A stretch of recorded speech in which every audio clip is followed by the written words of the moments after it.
एक बेहद ही गरीब परिवार का बच्चा जो अपने और अपने परिवार का खर्च चलाने के लिए शहर के तमाम इधर उधर कोनों में जा करके कूड़ा कचरा इकट्ठा करता है, शाम को बेचता है और उसी से अपने घर परिवार का खर्च चलाता है। लेकिन इस बच्चे को एक उम्मीद होती है कि शायद आज नहीं तो कल मेरी किस्मत जरूर बदलेगी।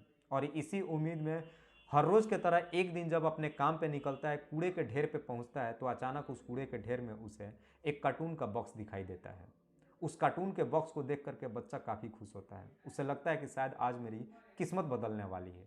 बच्चा इतना काफ़ी खुश होता है कि उस कार्टून के बॉक्स को वहीं पे ओपन कर देता है। लेकिन जैसे ही उस कार्टून के बॉक्स को ओपन करता है, उस बच्चे की चीख निकल जाती है। बच्चा इतना काफ़ी ज़ोर से चीखता है कि उसकी आवाज़ें सुन करके काफ़ी तादाद में लोग वहाँ पे इकट्ठे हो जाते हैं। लेकिन लोग जब उस कार्टून के अंदर झांकने की कोशिश करते हैं तो अंदर का नज़ारा देख करके हर किसी के पैरों तले ज़मीन खिसक जाती है। दरअसल उस कार्टून में एक लड़की के शरीर के 7 टुकड़े पड़ा हुआ था। तुरंत ही इस बात की खबर पुलिस को दी जाती है।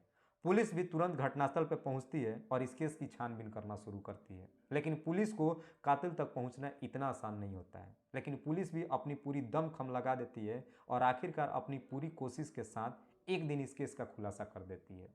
कौन है ये लड़की, किसने इसकी हत्या की और ये लड़की यहाँ तक कैसे पहुँची, पूरी कहानी आज की इस वीडियो में मैं बताऊंगा। बस आप इस वीडियो को लास्ट तक जरूर देखिएगा।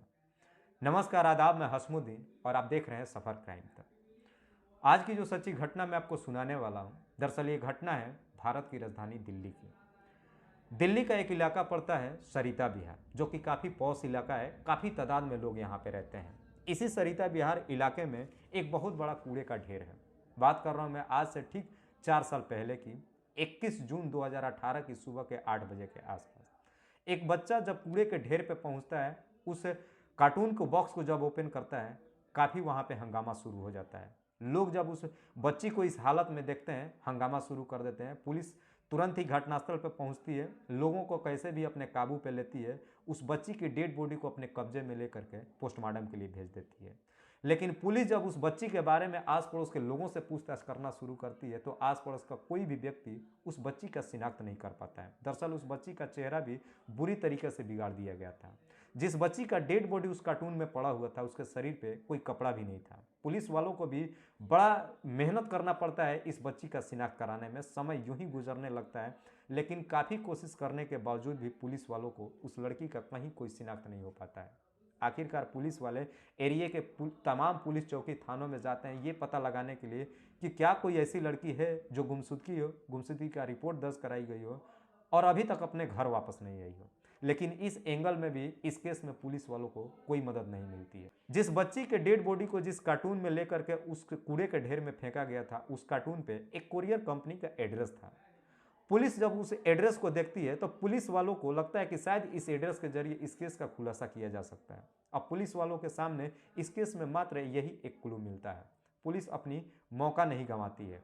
दरअसल उस कार्टून पे जिस कोरियर कंपनी का एड्रेस लिखा गया था, वो एड्रेस हरियाणा प्रदेश के गुड़गांव शहर का था। पुलिस तुरंत ही उस डब्बे की फोटो खींच करके और गुड़गांव के कोरियर कंपनी के पास पहुंचती है। पुलिस जब उस फोटो को कोरियर कंपनी के अधिकारियों से दिखाती है, तो यहाँ पे पुलिस वालों को एक राहत मिलती है। दरअसल कोरियर कंपनी के जो अधिकारी होते हैं उस डब्बे को पहचान लेते हैं। कहते हैं कि साहब ये डब्बा हमारे ही कोरियर कंपनी के माध्यम से पार्सल किया गया है। कोरियर कंपनी के अधिकारी कहते हैं कि दरअसल ये डब्बा सऊदी अरबिया से आया था और ये किसी जावेद अख्तर के नाम पे पार्सल आया था। जावेद अख्तर जो कि अलीगढ़ का रहने वाला है। पुलिस वालों को इस केस में मात्र एक पहला नाम सामने निकल कर आया था, जावेद अख्तर। पुलिस तुरंत ही जावेद अख्तर की अलीगढ़ का एड्रेस नोट करती है और जावेद अख्तर से मिलने के लिए पुलिस की एक टीम अलीगढ़ के लिए निकल जाती है। पुलिस जैसे ही अलीगढ़ पहुंचती है जावेद के घर पे, जावेद से पुलिस वालों की मुलाकात हो जाती है। पुलिस जब उस कार्टून का फोटो जावेद अख्तर से दिखाती है, तो जावेद अख्तर भी उस कार्टून के फोटो को देख करके पहचान लेता है। कहता है कि हाँ साहब, इस कार्टून में मैंने ही सऊदी अरबिया से बहुत सारे सामान मंगाया था। इस तरह के बहुत सारे कार्टून मैंने पार्सल करवाया था वहाँ से। पुलिस जब पूरी कहानी उस लड़की के बारे में जावेद अख्तर से बताती है, तो जावेद अख्तर कहता है कि साहब ये कार्टून का डब्बा सिर्फ मेरे ही पास नहीं है, बल्कि इसमें से कुछ डब्बा मैंने अपने नौकरानी को दिया है और एक मेरा दिल्ली के शाहीन बाग में घर है, वहाँ पे एक किराएदार रहता है। मैंने कुछ डब्बा अपने शाहीन बाग के घर में भी रखा हुआ है। जो किराएदार शाहीन बाग में रहता है उसका नाम है साजिद अली अंसारी, जो कि पेशे से एक इंजीनियर है। पुलिस अब इस केस को खुलासा करने के लिए अपनी पूरी दमखम लगा देती है। पुलिस तुरंत ही जावेद की नौकरानी से जाकर के मुलाकात करती है, तो नौकरानी भी उसकी जावेद की तरफ से दिया गया उस कार्टून का डब्बा पुलिस वालों को दिखा देती है। पुलिस कंफर्म हो जाती है कि इसमें जावेद की नौकरानी का शायद कोई हाथ नहीं है, क्योंकि जावेद ने जो डब्बा दिया था वो अभी भी उसके नौकरानी के पास थी। अब पुलिस को लगता है कि शायद इस केस का तार कहीं ना कहीं जावेद के शाहीन बाग के घर से ही जुड़ा हुआ है। पुलिस जैसे ही शाहीन बाग जावेद अख्तर के घर पे पहुंचती है तो पता चलता है उसके घर में बाहर से ताला लगा हुआ है। पुलिस जब आस पड़ोस के लोगों से उस किराएदार साजिद अली अंसारी के बारे में पूछताछ करती है तो आस पड़ोस के लोग कहते हैं कि साहब वो कुछ दिन पहले ही घर खाली करके यहाँ से चला गया। अब पुलिस वालों को जैसे ही मालूम चलता है कि साजिद अली यहाँ से घर खाली करके चला गया है, पुलिस वाले अब कंफर्म हो जाते हैं कि जरूर साजिद अली का इस केस से कोई ना कोई तार जुड़ा हुआ है। पुलिस अब साजिद अली की तलाशी करना शुरू कर देती है, क्योंकि इस केस में मात्र एक साजिद अली ही था जो इस केस का खुलासा कर सकता था। पुलिस वाले बिल्कुल साजिद अली को लेकर के कंफर्म हो चुके थे। पुलिस अपनी पूरी दमखम लगा करके साजिद अली की तलाशी करना शुरू करती है, साथ ही साथ अपने खबरियों को भी काम पर लगा देती है और पुलिस आखिरकार अपनी पूरी कोशिश में एक दिन कामयाब भी होती है और आखिरकार साजिद अली को एक दिन गिरफ्तार कर पुलिस थाने लेकर पहुंचती है। पुलिस जैसे ही साजिद अली को लेकर के थाने पहुंचती है उससे पूछताछ करना शुरू करती है। एक पर एक कई सारे सवाल खड़ा कर देती है कि ये लड़की कौन है, इसकी हत्या किसने करी है और ये कार्टून उस कूड़े के ढेर तक पहुंचा कैसे। जब ये कई सारे सवाल पुलिस वाले साजिद से करती है तो साजिद पुलिस वालों को इधर उधर की बातें करना शुरू करता है। कहता है कि दरअसल मैं उस लड़की को पहचानता ही नहीं हूँ। लेकिन पुलिस जब अपनी शक्ति दिखाना शुरू करती है तो आखिरकार साजिद पुलिस वालों के सामने अपने घुटने टेक देता है और अपनी सच्चाई कबूल कर लेता है। लेकिन जब इसकी पूरी सच्चाई बताता है तो इसे सुनने के बाद पुलिस वाले भी हैरान हो उठते हैं। साजिद बताता है कि दरअसल मेरी पत्नी का नाम है जूही, जिससे मैंने सन 2015 में लव मैरिज किया था। शादी करने के बाद साजिद अपनी पत्नी जूही को लेकर के इसी जावेद अख्तर के शाहीन बाग के मकान में किराए पर रहने लगा था। शाहिद जो कि पेशे से एक इंजीनियर था, 2015 से लेकर के 2018 तक इन दोनों का शादी का सफ़र बेहतर से चलता है। लेकिन कुछ दिनों के बाद शाहिद की नौकरी चली जाती है और शाहिद घर पे बैठ जाता है। उसके बाद शाहिद तमाम कोशिश करता है इधर उधर नौकरी की तलाशी करने के लिए, लेकिन बदकिस्मती से शाहिद को कहीं भी नौकरी नहीं मिलती है। भरपूर कोशिश कर लेता है, नौकरी जब नहीं मिलती है पैसे की किल्लत होने लगती है और साथ ही साथ शाहिद की किसी दूसरे लड़की के साथ में अफेयर भी शुरू हो जाता है। लेकिन जैसे ही शाहिद की किसी दूसरे लड़की के साथ में अफेयर शुरू होता है, इस बात की खबर शाहिद की पत्नी जूही को मालूम चल जाता है। अब जूही शाहिद की बेरोजगारी और उसकी गर्लफ्रेंड को लेकर के अक्सर शाहिद से झगड़ा तकरार करना शुरू करती है और इसी बात से लेकर के शाहिद और जूही के बीच में आए दिन झगड़े शुरू हो जाता है। शाहिद इस झगड़े से परेशान हो चुका था, उसे समझ में नहीं आ रहा था कि आखिर मैं जाऊं कहां। शाहिद सोच रहा था कि मुझे अब सुकून की जिंदगी जीना है, लेकिन वो एक बेरोजगार, बाहर उसको कहीं नौकरी नहीं मिल रही थी। मजबूरन जब घर पे आता था तो तरह तरह की बातें लेकर के शाहिद और उसकी पत्नी जूही से लेकर के झगड़े तकरार शुरू हो जाता था। इन झगड़ों तकरार से शाहिद तंग आ चुका था। इसी बात को लेकर के 20-21 जून के रात में भी शाहिद और उसकी पत्नी जूही के बीच में झगड़ा शुरू होता है।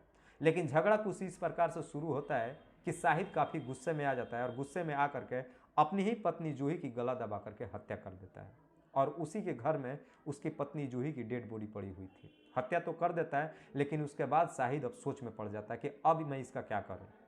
जैसे ही वो शाहिद होश में आता है तो उसको समझ में नहीं आता कि अपनी पत्नी जूही की डेड बॉडी को ठिकाने कैसे लगाएं। इसीलिए अपने पत्नी की डेड बॉडी को ठिकाने लगाने के लिए शाहिद तुरंत ही अपने छोटे भाई इश्तियाक को फ़ोन करके अपने घर पे बुलाता है।